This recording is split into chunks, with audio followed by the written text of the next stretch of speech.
I'd like to speak to you for a few moments now, not as a candidate for the presidency, but as a citizen, a parent, in fact, a grandparent, who shares with you the deep and abiding hope for peace.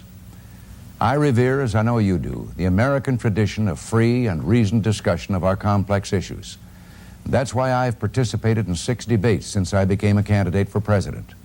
And that's why I've stated my willingness to engage President Carter in his first debate. Can you imagine if this country elects a Democratic House and a Democratic Senate and elects Dick Nixon, Republican President of the United States? And then Lyndon Johnson and Sam Rayburn go over to meet with him as the leader of the Congress and sit down with Dick Nixon, who in 1952 said Adlai Stevenson had a degree from the Cowardly College of Containment. In 1954 called Truman a traitor. In 1960 called me a liar. In 1960 called Lyndon an ignoramus. Lyndon says he called me one. No, I say he called Lyndon one. He called me rash, imprudent, reckless, naive, and uninformed. Martin Luther King dedicated his life to love and to justice between fellow human beings. He died in the cause of that effort. In this difficult day, in this difficult time for the United States, it's perhaps well to ask what kind of a nation we are and what direction we want to move in. For those of you who are black, considering the evidence evidently is that there were white people who were responsible, you can be filled with bitterness and with hatred and a desire for revenge. We can move in that direction as a country, in greater polarization, black people amongst blacks and white amongst whites, filled with hatred toward one another. Or we can make an effort, as Martin Luther King did, to understand and to comprehend and replace that violence, that stain of bloodshed that is spread across our land, with an effort to understand, compassion, and love. My fellow citizens, recent events have imposed upon the patriotic people of this country a responsibility and a duty greater than that of any since the Civil War. Then it was a struggle to preserve the government of the United States. Now it is a struggle to preserve the financial honor of the government. The record of this administration at home is one long chapter of failure.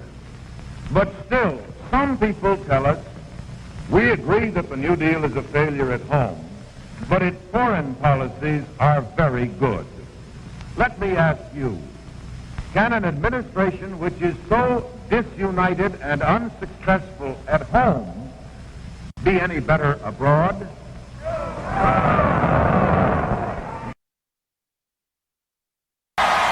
My opponent now says he'll raise them as a last resort or a third resort. But when a politician talks like that, you know that's one resort he'll be checking into. And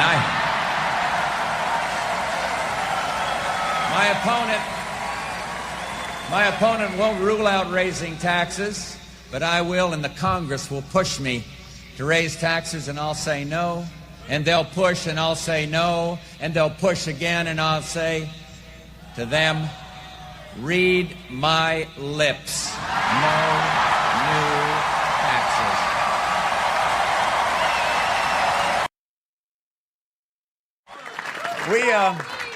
We do remember when Barack Obama came to New Hampshire 4 years ago, he promised to bring people together. He promised to change the broken system in Washington. He promised to improve our nation. Those were the days of lofty promises made by a hopeful candidate. Today, we're faced with the disappointing record of a failed president. The last 3 years have held a lot of change, but they haven't offered much hope. The great fundamental issue now before our people can be stated briefly. It is, are the American people fit to govern themselves, to rule themselves, to control themselves? I believe they are. My opponents do not. I believe in the right of the people to rule. I believe that the majority of the plain people of the United States will, day in and day out, make fewer mistakes in governing themselves than any smaller class or body of men, no matter what their training, will make in trying to govern them. I believe again that the American people are, as a whole, capable of self-control and of learning by their mistakes. As I stayed in the Bronx, here in Brooklyn last night, and in East Harlem, we need to give our children a new direction. And they go toward Honduras and to kill and be killed, that's the wrong direction. And they go toward Grenada to invade and kill and be killed, that's the wrong direction. They go toward Lebanon, a suicide mission, that's the wrong direction. There's another direction. We must train our youth, train them to end the slums and rebuild America. Just give them just a little direction.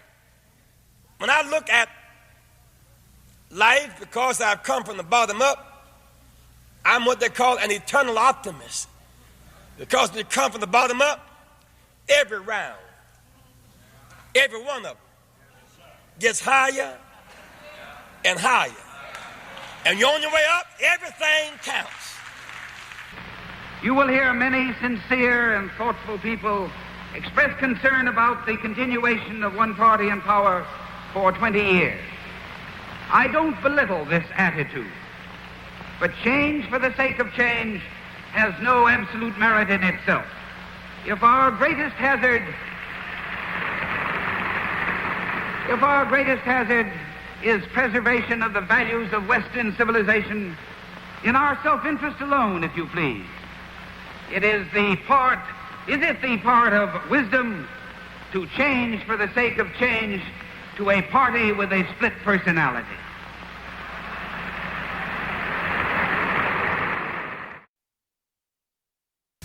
Step one, I use it campaign reform, which is broader than just the money. Okay? Set the highest ethical standards for Congress and the White House. No more gifts, no more trips or junkets. No more free meals. Pass laws with significant penalties, not rules. Give Congress and the White House the same retirement plans and health care as the average American. Then they will feel your pain. Now, you tell me one reason.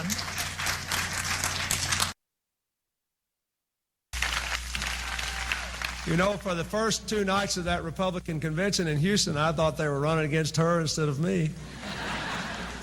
And the president, well, he said she could beat him too.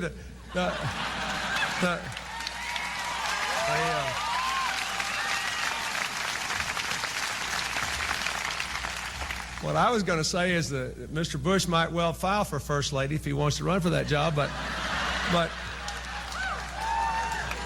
based on my personal experience of about 2 decades, he'd have a much better chance of winning an argument with me than with her.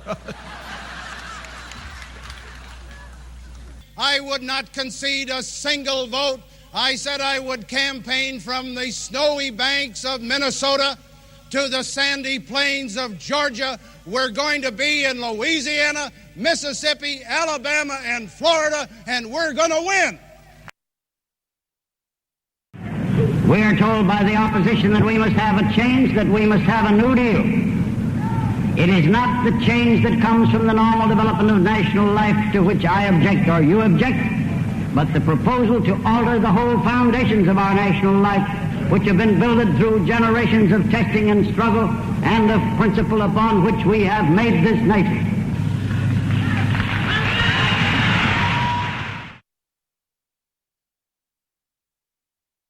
Let me say this simply and clearly, and I mean this.